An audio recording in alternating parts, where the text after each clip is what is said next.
Assalamualaikum warahmatullahi wabarakatuh. Kami dari kelompok 3 akan mempresentasikan materi soal objektif dan soal subjektif.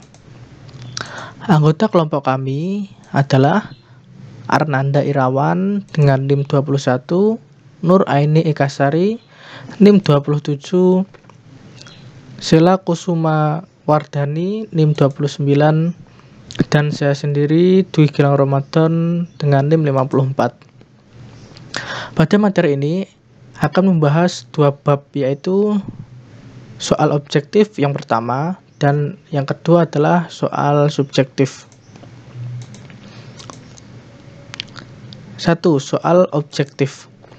Pada soal objektif akan dijelaskan tentang pengertian klasifikasi atau macam-macam soal objektif, petunjuk penyusunan, ketepatan penggunaan, tabel spesifikasi, dan yang terakhir kelebihan dan kelemahan soal objektif. Pengertian dari soal objektif adalah tes yang semua informasi yang diperlukan untuk menjawab telah disediakan dan peserta hanya perlu memilih salah satu dari jawaban tersebut. Soal objektif memiliki kebenaran yang objektif, yakni hanya memiliki pilihan peluang benar atau salah. Apabila respon siswa sesuai dengan jawaban, maka respon siswa benar, dan apabila respon siswa salah memilih jawaban, maka responnya akan salah. Dengan demikian, penilaian terhadap soal objektif dapat dilakukan dengan sistem komputer. B. Klasifikasi soal objektif. Soal objektif dibagi menjadi 1. Pilihan ganda atau multiple choice, yang kedua menjodohkan atau matching test, dan yang ketiga adalah benar salah atau true false. Yang pertama yaitu pilihan ganda.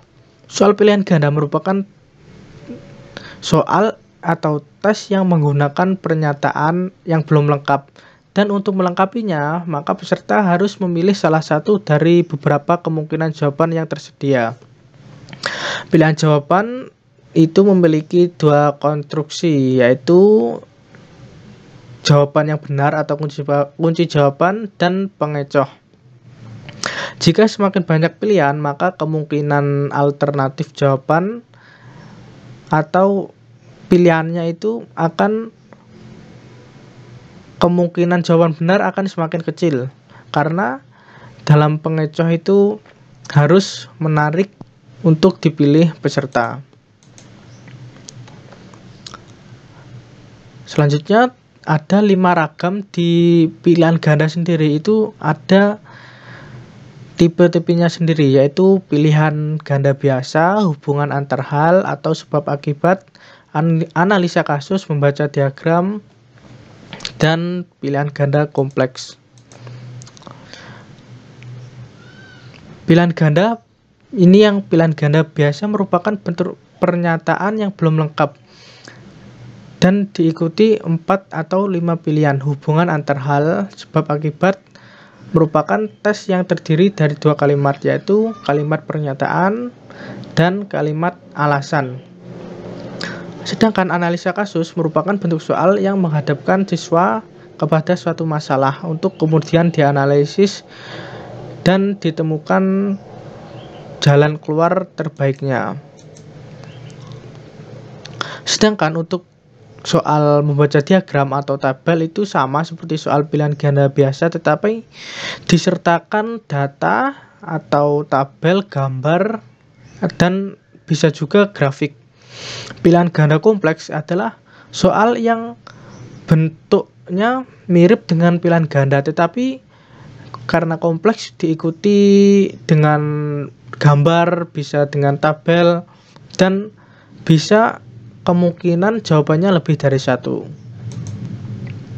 Yang kedua yaitu menjodohkan. Pilihan ganda tipe menjodohkan terdiri dari 2 konstruksi atau 2 struktur, yaitu yang pertama sisi jawab pertanyaan dan yang kedua sisi jawaban. Setiap pertanyaan yang diajukan mempunyai jawabannya, yaitu di sebelah dari pertanyaan. Peserta hanya perlu mencocokkan atau menjodohkan setiap pertanyaan, sehingga jawabannya itu sesuai atau benar. Yang ketiga adalah tipe benar salah atau true false test. Soal benar salah memiliki bentuk tes yang mengajukan beberapa pernyataan bernilai benar atau salah. Tugas peserta hanya menentukan apakah pernyataan yang diajukan tersebut benar atau salah. Misalkan soalnya adalah apakah ibu kota Indonesia Jakarta. Nah, itu tinggal memilih, misalkan ada kolom true atau false. Yang C adalah petunjuk penyusunan soal objektif.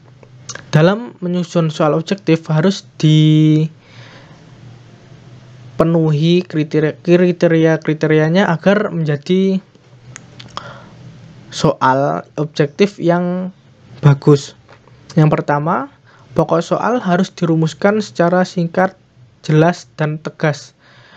Selanjutnya, untuk menghindari penggunaan kalimat yang berlebihan atau yang rumit dan bertele-tele, dan juga dihindari pengulangan kata.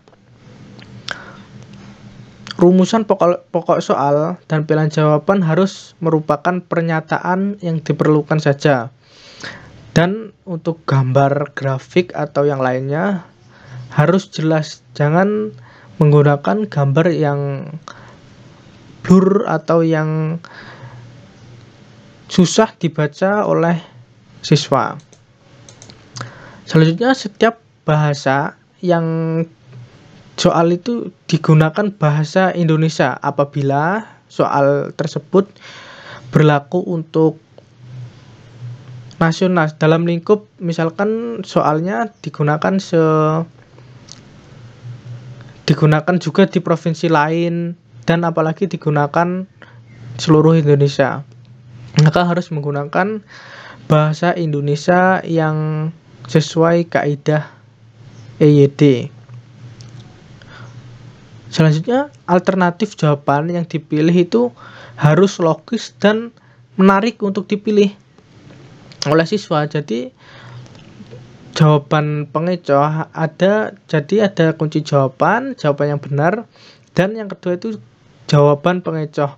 Nah, untuk jawaban pengecoh itu harus menarik untuk dipilih oleh siswa. Biasanya untuk SD, SMP itu ada 4 butir jawaban A, B, C, D, dan untuk yang SMA atau perguruan tinggi itu bisa sampai 5 butir, 5 A, B, C, D, E, atau mungkin tidak menutup kemungkinan bisa lebih banyak atau lebih sedikit. Selanjutnya, hindari adanya petunjuk kejawaban yang benar. Nah, ini di soal jangan ditunjukkan bahwa ini jawabannya yang benar, dan hindari ungkapan negatif pada soal. Jadi sebaik mungkin jangan menggunakan soal yang contohnya adalah apakah Anda belum atau tidak makan hari ini. Nah, itu nanti jawaban di true false-nya bisa dijawab benar atau tidak, itu kadang siswa akan menjadi bias. Kemudian sebaiknya dihindari alternatif jawaban yang semua jawaban benar atau semua jawaban salah, karena seperti yang sebelumnya, alternatif jawaban itu harus menarik dan mirip dengan kunci jawaban yang benar. Selanjutnya, jika alternatif jawaban berbentuk angka, urutannya itu dari yang besar atau dari yang kecil. Jadi misalkan A itu 1, yang B 3, yang C 5. Dan kalau yang dari terbesar mungkin yang A itu 100, yang B 70. Jadi diurutkan agar memudahkan siswa.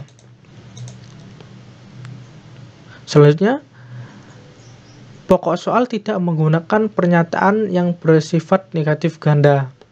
Nah, ini sama seperti yang tadi, di mana tidak boleh menggunakan pertanyaan atau pernyataan yang bersifat negatif. Selanjutnya, rumusan pilihan jawaban, panjangnya pilihannya itu harus sama atau ya relatif sama. Dan untuk jawaban yang angka, waktu itu secara diurutkan besar kecil, ini yang seperti sebelumnya. Dan misalkan kalau ini berlaku juga untuk tanggal kalender 2000, misalkan 19 Juni 2020, nanti yang selanjutnya 20 Juni 2020. Dan kalau waktu itu disusun secara kronologisnya. Dan yang terakhir, pilihan jawaban tidak mengulang-ulangi kata atau kelompok kata yang sama. Baik, selanjutnya akan dijelaskan oleh teman saya. Selanjutnya D. Ketepatan penggunaan tes objektif. Agar tes objektif yang akan ditulis tidak melenceng dari materi yang telah diajarkan selama proses pembelajaran, maka tes tersebut harus ditulis berdasarkan kisi-kisi. Kisi-kisi inilah yang harus menjadi pedoman bagi penulis dalam menulis setiap butir soal. Ada beberapa hal yang harus diperhatikan dalam membuat kisi-kisi, antara lain, yang pertama, pemilihan sampel materi yang akan diujikan.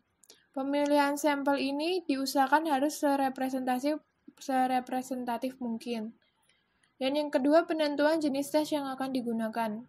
Jenis tes yang akan digunakan ini apakah pilihan ganda, uraian, ataupun kegabungan dari keduanya yang harus diperhitungkan, terutama terkait dengan materi, jumlah butir soal, dan waktu yang disediakan. Yang ketiga, jenjang kemampuan berpikir yang akan diujikan. Nah, jenjang kemampuan ini ditanyakan harus sesuai dengan jenjang kemampuan berpikir yang akan dilatihkan atau diujikan selama proses pembelajaran. Dan yang keempat, tingkat kesukaran soal yang diujikan. Nah, penentuan sebaran tingkat kesukaran butir soal tergantung pada interpretasi skor yang akan digunakan. Jika akan digunakan pendekatan penilaian acuan kriteria, maka sebaran tingkat kesukaran butir soal tidak perlu dipikirkan. Tetapi jika akan digunakan pendekatan penilaian acuan norma, maka sebaran tingkat butir soal harus diperhatikan. Dan yang kelima, waktu ujian yang disediakan. Waktu ini akan membatasi jumlah butir soal yang akan ditanyakan, dan yang terakhir, jumlah butir soal. Jumlah butir soal akan ditanyakan tergantung pada waktu ujian yang disediakan. Selanjutnya, ketentuan pokok. Adapun yang pertama, kelompok yang akan dites banyak dan tesnya akan digunakan lagi berkali-kali. Yang kedua, skor yang diperoleh diperkirakan dapat dipercaya atau melampaui reliabilitas yang tinggi. Yang ketiga, guru lebih mampu menyusun bentuk objektif daripada tes bentuk uraian. Dan yang keempat, hanya mempunyai waktu sedikit untuk koreksi dibandingkan dengan waktu yang digunakan untuk menyusun tes. Selanjutnya, tabel spesifikasi tes objektif. Pengertian tabel spesifikasi. Tabel spesifikasi disebut juga sebagai grid, kisi-kisi atau blueprint yang memuat perincian materi dan tingkah laku beserta imbangan atau proporsi yang dihendaki oleh penilai. Tiap kotak ini diisi dengan bilangan yang menunjukkan jumlah soal. Nah, di bawah ini sudah ada contoh tabel spesifikasi. Yang adapun bagannya yakni pokok materi berisi bagian 1, bagian 2, atau bagian terakhir sesuai jumlah materi yang akan diujikan. Dan bagian yang kedua yakni aspek yang akan diungkap berisi tentang ingatan, pemahaman, dan aplikasi. Dan jika sudah terisi berapa jumlah soal yang akan ditulis atau diujikan, maka dapat dituliskan pada kolom penjumlahan di sebelah paling kanan. Selanjutnya, langkah membuat tabel spesifikasi. Yang pertama, mendaftar pokok-pokok materi yang akan diteskan, kemudian memberikan imbangan bobot untuk masing-masing pokok materi. Yang kedua, pokok-pokok materi dipindahkan ke dalam tes dan mengubah indeks menjadi presentase. Dan yang ketiga, memperinci banyaknya butir soal untuk tiap-tiap pokok materi dan angka ini dituliskan pada kolom paling kanan.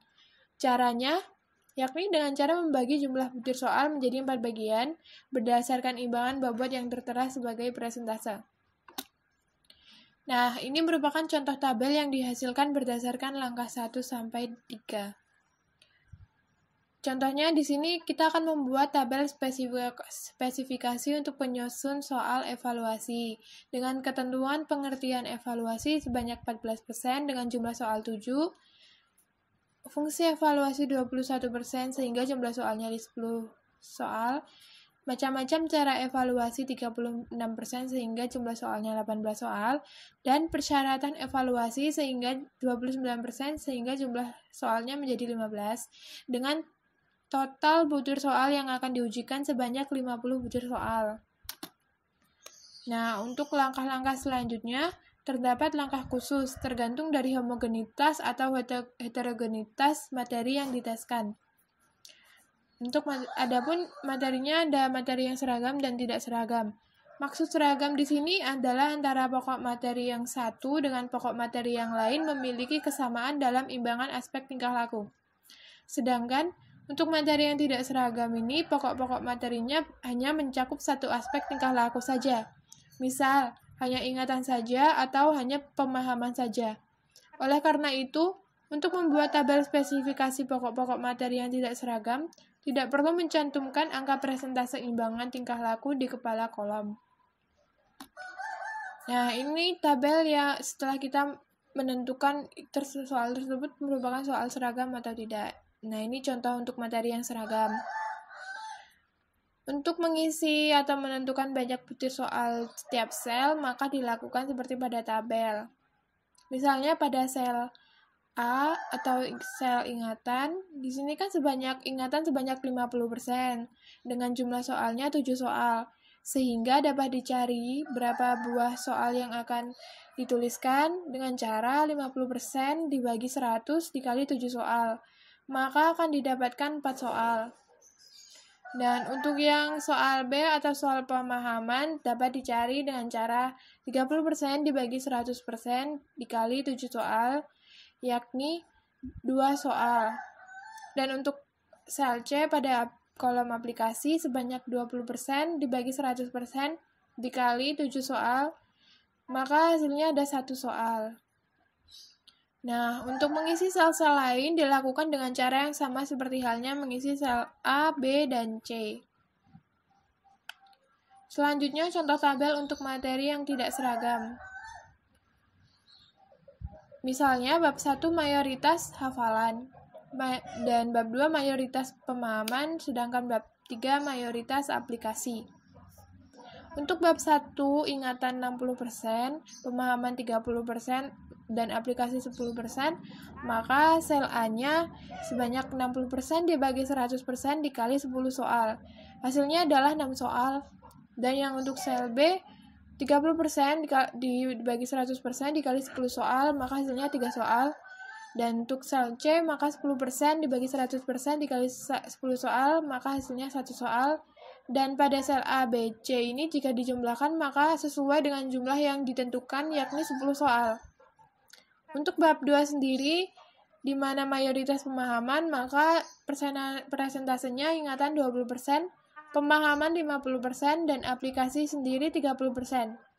Maka pada sel D, yakni bisa dicari dengan cara 20% dibagi 100% dikali 16 soal, maka hasilnya 3 soal.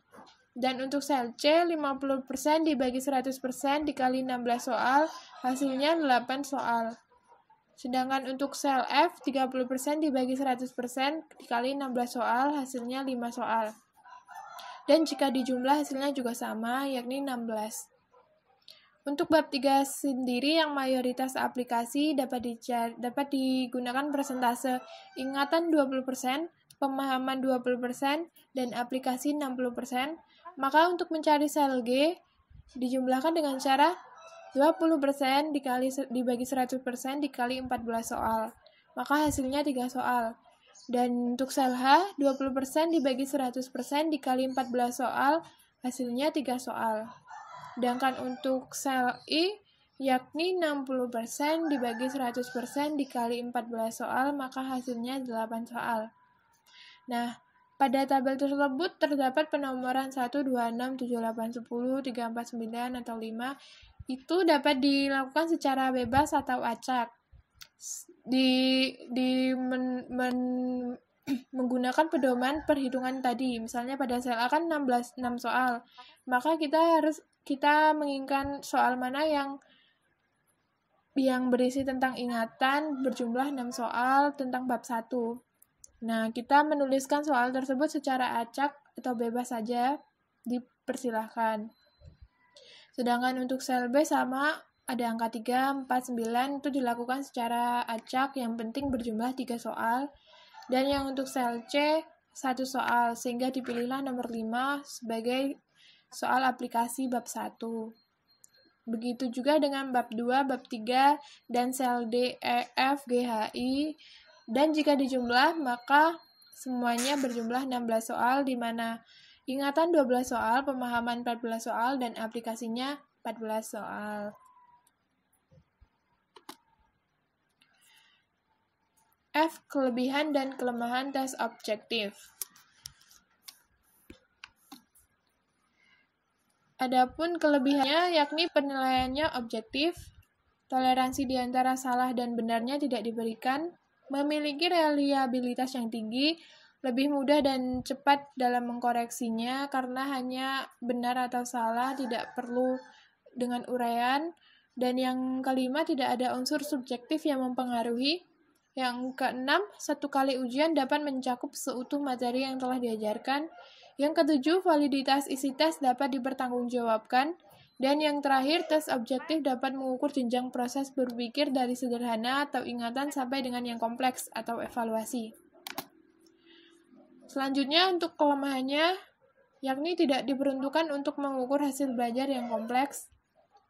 Yang kedua, peluang melakukan tebakan jawaban tinggi. Yang ketiga, penyusunan tes sulit dan memerlukan waktu yang banyak. Yang keempat, kurang memberi kesempatan kepada siswa untuk menunjukkan kemampuan ilmiahnya. Yang kelima, kerjasama antar siswa dalam mengerjakan soal lebih terbuka.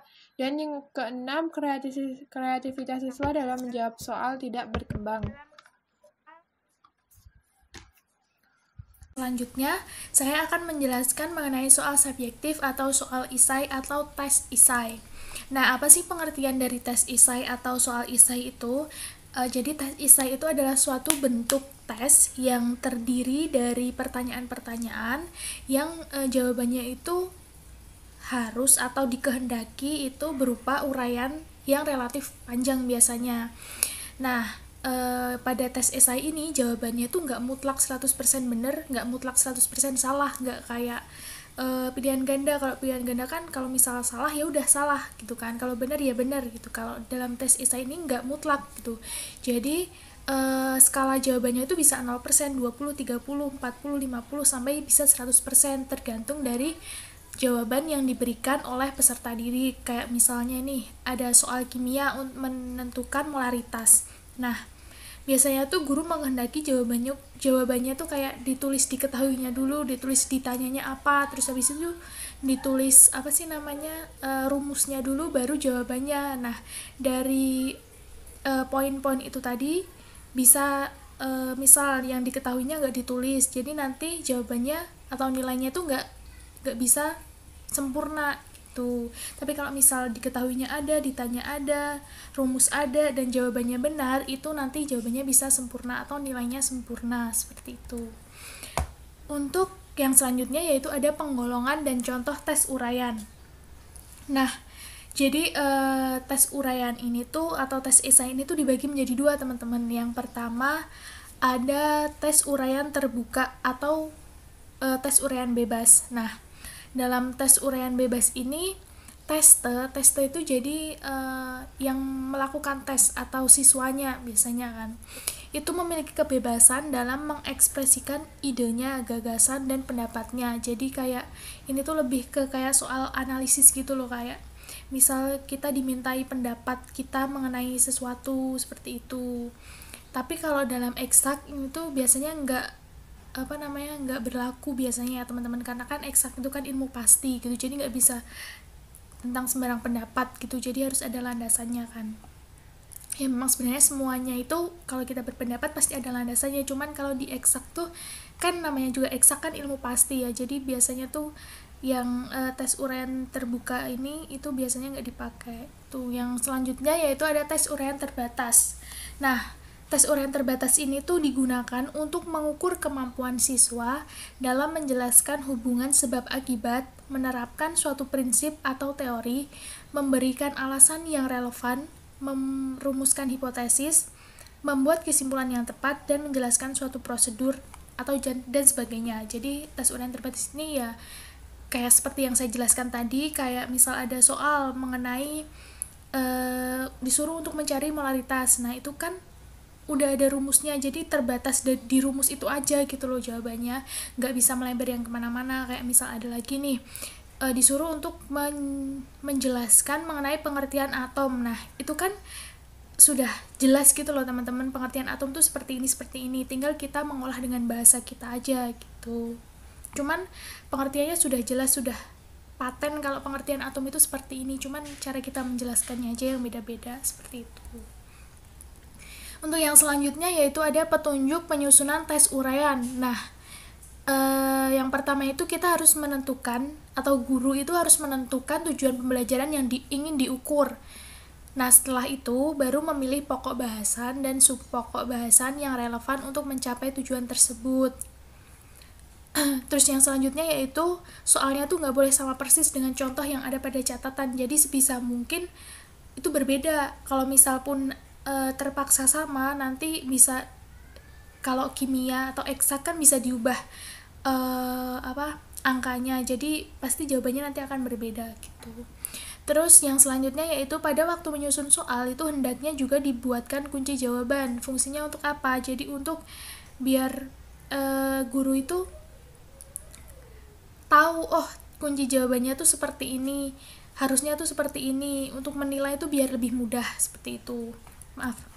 Untuk yang selanjutnya yaitu pertanyaan menggunakan kata tanya yang bervariasi, jadi nggak cuma sebutkan, jadi bisa dikombinasi dengan mengapa seperti ini, jelaskan seperti ini, bagaimana proses misal termokimia itu, misal bagaimana proses eksotermis, endotermis itu, seperti itu. Yang selanjutnya yaitu hendaknya rumus yang digunakan dalam menjawab soal itu jelas dan mudah dipahami gitu. Yang selanjutnya, batasan pertanyaan dengan jawaban yang diharapkan itu harus jelas. Rumusan kalimat butir soalnya itu harus menggunakan kata tanya atau perintah yang menuntut jawaban uraian. Jadi kayak yang disebutkan sebelumnya tadi, kayak misalnya sebutkan dan jelaskan seperti ini begitu. Selanjutnya yaitu tulislah tes uraian berdasarkan kisi-kisi yang ada. Jadi kita sebelum membuat tes apapun sih, nggak cuma tes uraian, itu kita pasti sebagai guru atau guru itu harus membuat kisi-kisinya dulu, supaya untuk mempermudah apa sih yang mau kita teskan, apa sih yang mau kita ujikan kepada siswa kita gitu.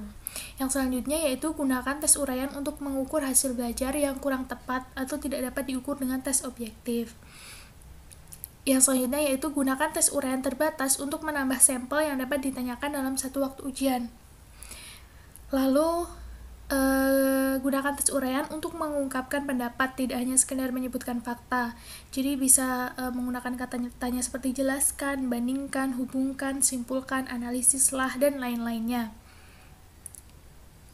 Nah, di sini disebutkan bahwa kita harus menghindari penggunaan kata tanya seperti sebutkan, karena kata tanya seperti itu tuh biasanya hanya meminta siswa untuk menyebutkan fakta saja. Jadi kayak bahasa lebih gampangnya tuh kayak siswa tuh cuma bisa jadi cuman siswa tuh menghafal aja gitu, sebutkan seperti ini, jadi kurang greget gitulah intinya. Jadi kalau bisa mungkin tuh sebutkan tambah jelaskan juga, atau suruh menganalisis seperti itu. Selanjutnya yaitu rumuskan butir soal dengan jelas sehingga tidak menimbulkan salah tafsir. Jadi soalnya tuh harus jelas arahnya, jawabannya tuh kemana seperti itu. Lalu usahakan agar jumlah butir soal dapat dikerjakan dalam waktu yang telah ditentukan. Jadi kita sebagai guru tuh juga harus pinter-pinter. Selain pinter membuat soal, juga harus pinter untuk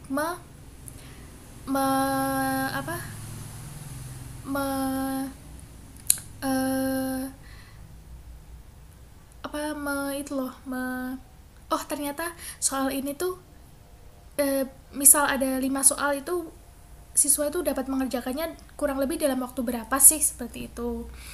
Selanjutnya yaitu jangan menyediakan sejumlah pertanyaan yang dapat dipilih oleh siswa. Jadi sebisa mungkin tuh kita menghindari pertanyaan yang kayak kita misal nih atau guru misal nih memberikan 10 soal, terus habis itu siswa nanti kerjakan 5 soal di antara 10 soal berikut gitu. Jadi itu lebih baik dihindari.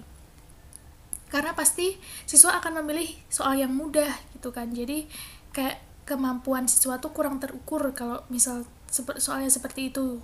Cuman bisa aja kalau soal-soalnya itu berbobot. Jadi semua soalnya itu berbobot dan kayak bervariasi seperti itu. Yang selanjutnya yaitu tuliskan skor maksimal yang dapat diperoleh siswa pada setiap butir soal. Jadi misal nih soal nomor 1 nanti setelah soalnya selesai sampai tanda titik, nanti di belakangnya tuh dikasih dalam kurung poinnya berapa yang akan diperoleh siswa kalau dia menjawab benar, seperti itu. Selanjutnya yaitu sebelum digunakan untuk mengukur hasil belajar siswa, maka tes uraian yang selesai ditulis itu harus ditelaah terlebih dahulu. Jadi membuat soal tuh nggak gampang, nggak kayak misalnya kita membuat udah habis itu langsung kita membuat kunci langsung diberikan kepada siswa, itu enggak. Jadi kita harus menelaah dulu, kita harus menganalisis dulu soalnya ini tuh udah tepat belum, bahasanya tuh udah enak dipahami belum, terus pengarahan dari bahasa soalnya tuh udah tepat ke jawaban yang diinginkan apa belum, seperti itu. Oke, selanjutnya yang akan kita bahas mengenai tentang ketepatan penggunaan tes uraian atau nama lainnya adalah tes subjektif. Dimana di sini yang pertama, ketepatan yang sesuai adalah tes uraian hendaknya digunakan untuk mengukur hasil belajar yang kurang tepat atau tidak dapat diukur dengan tes objektif. Jadi tes subjektif sendiri ini digunakan untuk hal-hal yang tidak bisa diukur dalam tes objektif, maka digunakanlah tes subjektif. Yang kedua adalah jangan gunakan tes uraian hanya untuk mengukur proses berpikir rendah, tetapi gunakan tes uraian untuk mengukur hasil belajar yang kompleks. Karena tes subjektif itu lebih kepada pemahaman siswa dalam menuangkan dalam kalimat, sehingga di sini adalah tes ini adalah proses berpikir yang harus lebih tinggi. Kalau berpikir yang lebih rendah, itu digunakan tes objektif. Karena untuk berpikir lebih tinggi, maka gunakanlah tes uraian. Jangan gunakan tes uraian hanya untuk mengukur proses berpikir rendah. Sehingga di sini lebih digunakan pada tes yang berbau lebih tinggi, tingkat pemahaman yang lebih tinggi, agar siswa mampu memahami materi dengan baik yang dituangkan melalui sebuah kalimat atau jawaban dalam bentuk tulisan, dalam bentuk uraian.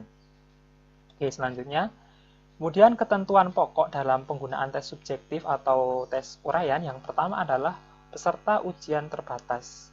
Ini sebagai ketentuan ini sebagai patokan saja dan tidak harus menjadi tolak ukur dalam setiap sekolah, sehingga hanya di sini ketentuan secara umum saja atau secara global. Yang pertama adalah peserta ujian terbatas. Biasanya tes subjektif itu peserta ujiannya alangkah baiknya itu terbatas. Kenapa terbatas? Karena dalam mengkoreksi tes subjektif itu diperlukan waktu yang lama, sehingga dalam pengoreksian itu cukup memakan waktu. Sehingga apabila peserta ujian itu terbatas, maka dalam proses pengoreksiannya lebih detail. Sehingga kalau misalnya pesertanya banyak, maka dapat mempersulit guru atau pendidik dalam mengoreksi, sehingga membutuhkan waktu yang lama. Yang kedua adalah waktu penyusunan soal terbatas, kemudian waktu koreksi banyak. Ya, yang ini adalah apabila kita dalam situasi sebagai seorang guru dalam menyusun soal, misalnya banyak kegiatan di luar kegiatan sekolah tentunya, atau kegiatan rapat, dan lain sebagainya, maka tes subjektif sangat cocok dibuat untuk langsung digunakan untuk kegiatan penilaian. Sehingga subjektif ini kesannya lebih cepat dibuat daripada membuat soal objektif. Sehingga tapi di sini kan waktu koreksi banyak, kita harus memperhitungkan juga, seorang guru harus memperhitungkan waktu koreksinya banyak, yang tadi yang saya jelaskan di poin pertama. Sehingga di sini ada waktu menyusun soalnya terbatas, tapi waktu koreksinya banyak. Itu. Kemudian yang ketiga adalah, ketentuan yang ketiga adalah kembali ke tujuan tes subjektif.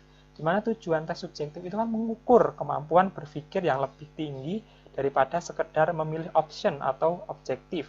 Sehingga di subjektif sini, tujuannya itu hanya untuk mengukur kemampuan siswa yang lebih tinggi. Tidak hanya terbatas kepada jawaban yang telah disajikan atau pilihan jawaban yang tepat. Sehingga di sini di tes subjektif, siswa diharapkan mampu menjawab soal itu dengan kemampuan berpikirnya, dengan pengetahuannya.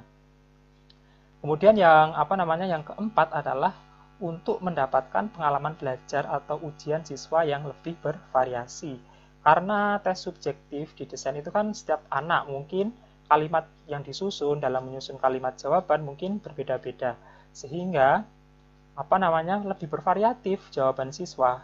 Tapi dalam soal subjektif atau soal uraian ini tetap ada poin-poin yang harus dijawab siswa. Misalnya poin 1 harus terpenuhi di jawaban siswa, poin 2 harus terpenuhi, poin 3 harus terpenuhi.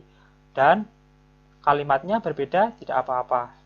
Yang penting ada poin-poin dalam penilaian harus ada. Untuk kalimat mungkin lebih bervariatif karena mungkin ada siswa yang banyak menuangkan kalimat tapi malah cenderung tidak ada isinya atau tidak menangkap jawabannya. Ada yang siswa yang cenderung jawabannya simple tapi sudah menangkap jawaban. Sehingga lebih bervariatif jawaban dari siswa. Oke, kita lanjut. Kemudian kita bahas tentang kelebihan dan kelemahan tes subjektif atau tes uraian. Yang pertama, dalam setiap itu mesti ada kelebihan dan kelemahan. Salah satunya juga dalam penilaian dengan menggunakan soal subjektif. Sehingga di sini kelebihan yang pertama adalah kekuatan soal untuk mengukur hasil belajar yang kompleks dan melibatkan level kognitif yang tinggi. Yang saya jelaskan tadi bahwa tes subjektif itu benar-benar mengukur kemampuan berpikir siswa yang lebih tinggi. Kemudian yang kedua adalah memberi kesempatan pada anak untuk menyusun jawaban sesuai dengan jalan pikirannya sendiri. Maksudnya jalan pikirannya sendiri adalah mungkin menggunakan kalimat siswa sendiri-sendiri, lebih bervariatif. Tapi pasti setiap jawaban itu ada pokok-pokok jawaban yang harus tercantum di dalam sebuah jawaban. Misalnya poin A1, poin 2, dan poin 3, dan seterusnya. Sehingga tetap harus pada koridor yang benar jawabannya. Tidak terlalu panjang lebar tapi tidak berisi. Yang penting pokok-pokoknya masuk seperti itu. Tapi untuk kalimatnya atau jalan pikirannya siswa itu beragam. Kemudian yang ketiga, kelebihan yang terakhir atau yang ketiga adalah tepat digunakan untuk melatih siswa dalam mengemukakan dan mengorganisasi gagasan atau ide, serta lebih cepat dan mudah membuatnya. Tentu karena di sini adalah menggunakan jalan pikiran siswa, sehingga jawabannya itu dapat mengorganisasi gagasan atau ide. Mungkin siswa cenderung misalnya ada yang sedikit lupa dalam menjawab ini jawabannya apa, tapi karena siswa pernah membaca dan pernah belajar, kemudian otomatis akan keluar ide atau mengorganisasi idenya atau gagasannya itu dengan baik, sehingga mampu dituangkan dalam bentuk kalimat atau dalam bentuk jawaban di dalam tes subjektif. Oke, selanjutnya kita bahas tentang kelemahan. Di mana kelemahan dalam tes subjektif adalah yang pertama, terdapat subjektivitas dalam penilaiannya karena penilai yang berbeda atau dalam situasi yang berbeda. Jadi misalnya tes subjektif ini misalnya diterapkan dalam ujian sekolah. Biasanya itu guru yang mengoreksi itu silang, atau misalnya guru mata pelajaran di kelas A sama kelas B itu beda, sehingga nanti disilang. Sehingga bisa terjadi kemungkinan itu timbulnya subjektivitas dalam pengoreksian.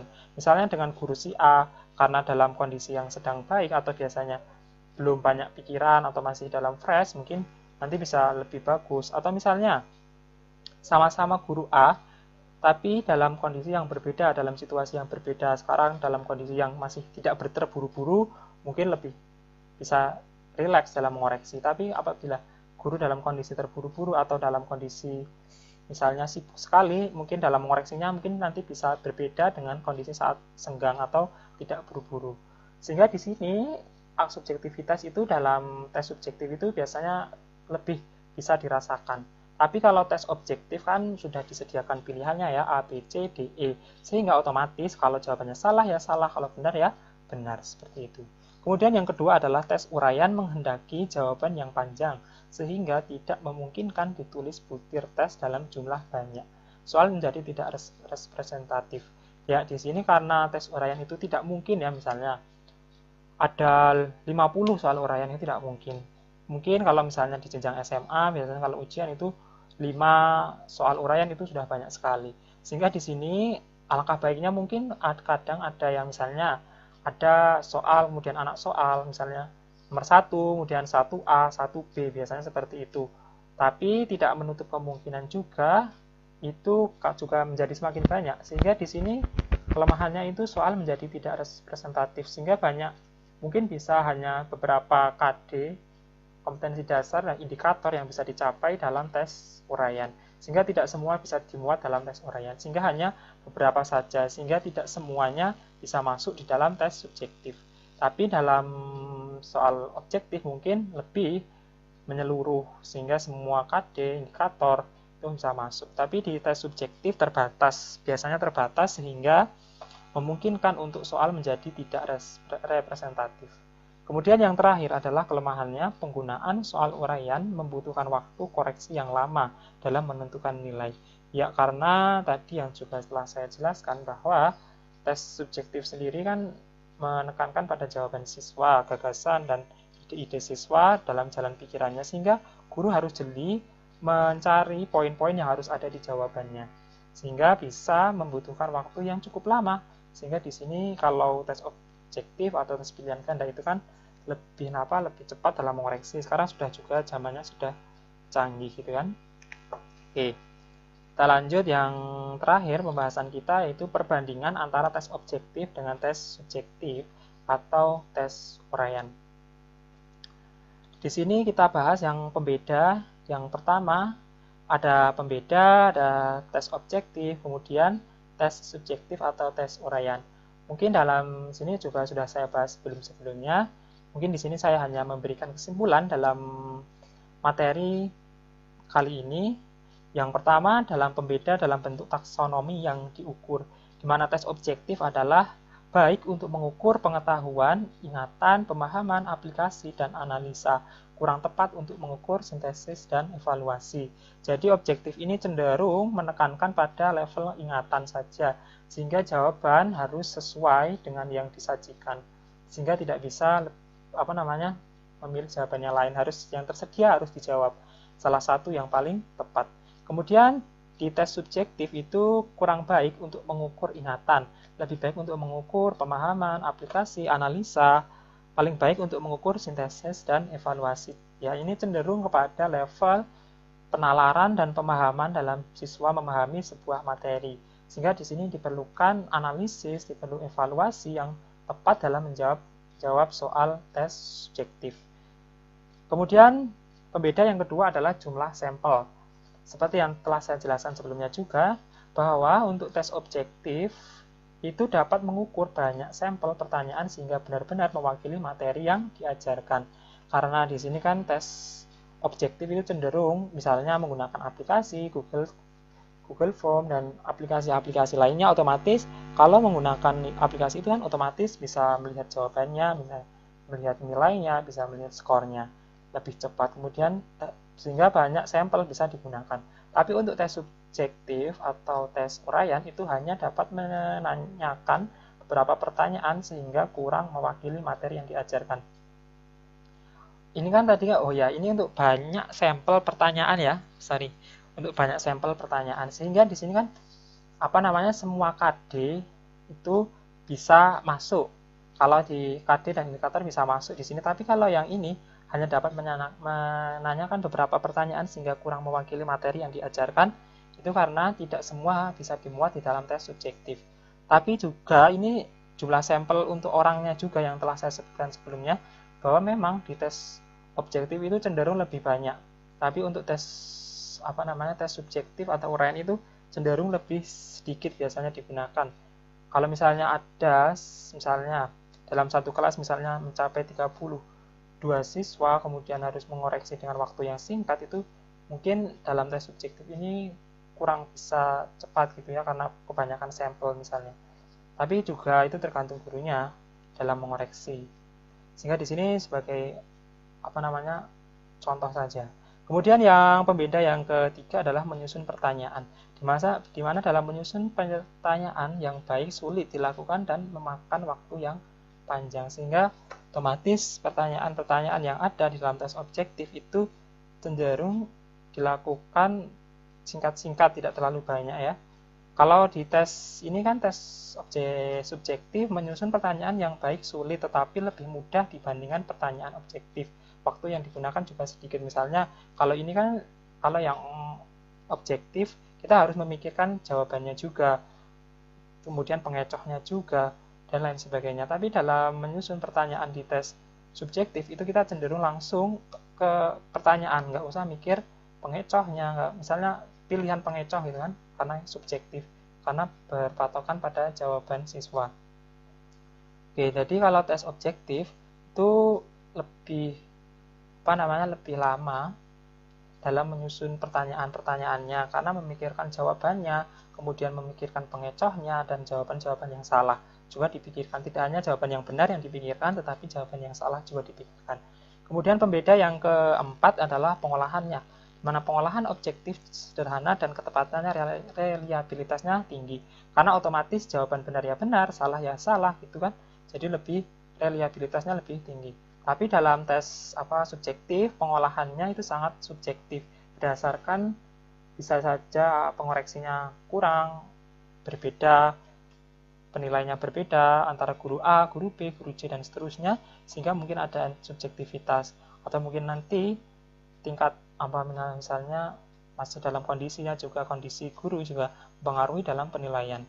Kemudian tapi setidaknya untuk pengoreksinya lebih baik juga untuk bersikap objektif ya dalam menilai, walaupun soalnya subjektif, harapannya dalam menilai jawaban siswa tetap diusahakan untuk bersikap objektif. Maksudnya objektif adalah semua guru harus dalam ada patokan penilaian, sehingga tidak cenderung guru itu berdasarkan kemauannya sendiri, sehingga harus diperlukan patokan dalam menilai tes subjektif agar ada kesamaan dalam guru A, guru B, guru C, dan seterusnya. Oke, selanjutnya pembeda yang terakhir adalah faktor-faktor yang mengganggu hasil pengolahan. Di mana faktor-faktor yang mengganggu dalam tes objektif adalah hasil kemampuan siswa dapat terganggu oleh kemampuan membaca dan menerka, mendorong siswa untuk lebih banyak mengingat, membuat interpretasi, dan menganalisis ide orang lain. Kemudian penyelesaian tes oleh siswa dan pengolahan tes oleh guru memerlukan waktu yang singkat. Sini karena tes objektif sudah disajikan jawabannya, dan itu cenderung jawabannya adalah textbook atau semuanya ada di buku, sehingga di sini cenderung jawaban-jawaban di tes objektif adalah menganalisis ide orang lain, sehingga kemampuan untuk membaca dan menerka itu harus diperlukan dalam mengerjakan tes objektif. Kemudian di tes subjektif, yaitu hasil kemampuan siswa dapat terganggu oleh kemampuan menulis dan mendongeng. Siswa yang cenderung tidak bisa menulis dan tidak bisa menuangkan dalam sebuah kalimat, tapi tahu jawabannya, mungkin lebih susah dalam mengerjakan soal subjektif. Kemudian mendorong siswa untuk mengorganisasi, menghubungkan, dan menyertakan ide sendiri secara tertulis. Betul ya, karena ide-ide pemahaman yang mereka dapatkan setelah belajar itu dapat dituangkan dalam bentuk kalimat atau jawaban. Kemudian penyelesaian tes oleh siswa dan pengolahan tes oleh guru memerlukan waktu yang banyak. Ini cenderung ya betul, karena siswa juga membutuhkan waktu berpikir yang lama, kemudian guru nanti mengoreksinya juga lama. Oke, terima kasih, mungkin itu yang bisa kelompok kami sampaikan, kurang lebihnya kami mohon maaf. Assalamualaikum warahmatullahi wabarakatuh.